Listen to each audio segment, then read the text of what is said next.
Գիտեք, որ Սամվել Կարապետյանի գլխավորած ուժը ուժեղ Հայաստան կուսակցությունը մասնակցելու է հունիսի 7-ին կայանալիք ազգային ժողովի ընտրություններին եւ վարչապետի տեխնացու է առաջադրվել Սամվել Կարապետյանը։ Ես Սամվել Կարապետյանի շատ լավ ճանաչում եմ Մոսկվայից, ես Մոսկվա 25 տարի ապրել եմ, հարսս իրան մոտ աշխատել է, ես իրան որպես մարդ, իհարկե տենց չեմ նստել զրուցել, բայց որ իմ հարս 3 տարի իրան մոտ աշխատել է, շատ գոհ է եղել, որպես բան, որ ինքը պիցայ է թխել, շատ գործարար մարդ է, ինքը իրան կարամ ասեմ քրտինքով է ստեղծել, ոչ գողություն է արել, ոչ ինչքան որ ես գիտեմ իրան, շատ լավ գիտեմ, որ ինքը իրան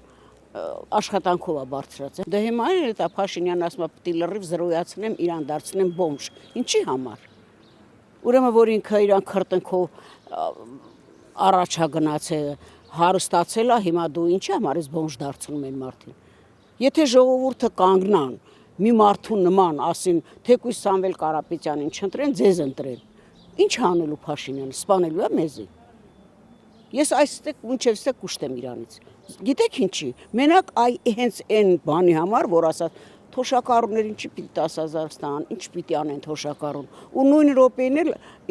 12 միլիոն էս պիտի ստանա, 9 միլիոն էս պիտի ստանա, 7 միլիոն էդ պիտի ստանա։